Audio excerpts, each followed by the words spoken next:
दरवर्षीप्रमाणे यंदाही नागपूरच्या पवित्र दीक्षाभूमीवर धम्मचक्र प्रवर्तन दिनानिमित्त मोठा कार्यक्रम आयोजित करण्यात आला आहे।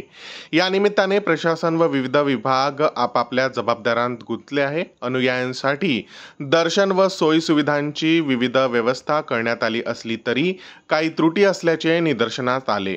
रामटेक मतदारसंघाचे खासदार श्यामकुमार बर्वे आणि आमदार नितीन राऊत यांनी या त्रुटींची दखल घेत प्रत्यक्ष भेट दिली। दरवर्षी समाज कल्याण विभागाच्या कार्यालयाजवळ अनुयायांसाठी राहण्याची सोय केली जाते, मात्र यावर्षी त्या ठिकाणी शौचालय व इतर सुविधा उभारण्यात आल्याने राहण्याची व्यवस्था अडचणीत आली होती। या समस्येकडे लक्ष वेधल्यानंतर दोन्ही लोकप्रतिनिधींनी प्रशासनाला राहण्याची सोय पुन्हा करण्याच्या सूचना दिल्या। यानंतर प्रशासनाने तातडीने जनभावना लक्षात घेऊन त्या ठिकाणी राहण्याची व्यवस्था पुनर्स्थापित केली, त्यामुळे अनुयायांमध्ये समाधान व्यक्त होत आहे। मागील 4-5 दिवसांपासून विविध आंबेडकरी चळवळीचे मला कॉल्स आले। खूप काही विनंती त्यांनी केली की आमच्या सामाजिक न्याय भवनामध्ये इथं महानगरपालिकेने टॉयलेट्स, मोबाईल टॉयलेट्स इथं स्थापित करत आहे। त्यामुळे इथं आमच्या दरवर्षीप्रमाणे इथं सर्व आंबेडकरी जे अनुयायी इथं 10 लाखापेक्षा जास्त लोक पूर्ण महाराष्ट्रातून, पूर्ण भारतातून इथं येतात आणि त्यांची सुविधा इथं सामाजिक न्याय विभागामध्ये झोपण्याची आणि जेवणाची आणि सर्व व्यवस्था इथं सामाजिक न्याय विभाग करतो आणि त्यांना सर्व आम्ही सुखसुविधा दरवर्षी देत असतो।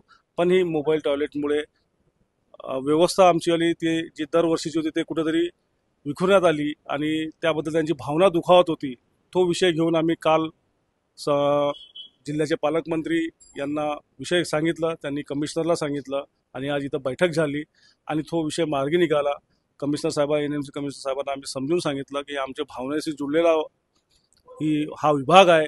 ही जागा तुम्ही जसं समजून राहिले का फक्त एक ऑफिस आहे, हे ऑफिस नाही तर आमच्याकरिता हा श्रद्धास्थान आहे आणि इथं टॉयलेट्स ठेवणं हे आम्हाला योग्य वाटत नाही। ते त्यांच्या लक्षात आणून दिलं आणि आता त्यांनी निर्णय घेतलेला आहे की इथून आम्ही त्यांना शिफ्ट करून दुसऱ्या ठिकाणी ठेवणार आहे, जेणेकरून दरवर्षीप्रमाणे जे कार्यक्रम ह्या सामाजिक न्याय विभागामध्ये अंतर्गत पटांगणामध्ये होत होते तसेच कार्यक्रम आम्ही ह्या वर्षीही करू। आणखी त्याला कसं चांगलं करता येईल त्याकरता आम्ही इथल्या डेप्युटी कमिशनर आणि असिस्टंट कमिशनर यांना पण सूचना केलेल्या आहे की इथं आणखी सुविधा करा, जेणेकरून सामाजिक न्याय विभागाची चांगली बाब ही महाराष्ट्रामध्ये गेल्या पाहिजे, की इथं चांगली व्यवस्था होते। एवढंच आज ह्या प्रसंगी आम्ही सांगतो। धम्मचक्र प्रवर्तन दिवस जे आहे ते 6 दिवसात आहे, मात्र दीक्षाभूमीची अवस्था अत्यंत खराब झालेली आहे। ते सर्व आम्ही आता त्याच विषयावर बोललो। आता पण आम्ही डॉक्टर नितीन राऊत साहेब पण माझ्यासोबत होते, ते सर्व आम्ही पाहणी केलेली आहे आणि त्यात जे त्रुटी आहे ते सर्व आम्ही NMC कमिशनरला सांगितलेलं आहे, सर्व सूचना केलेल्या आहे। निश्चितच वेळेच्या आतमध्ये सर्व सुविधा आम्ही त्या दरवर्षीप्रमाणे उपलब्ध करून देऊ।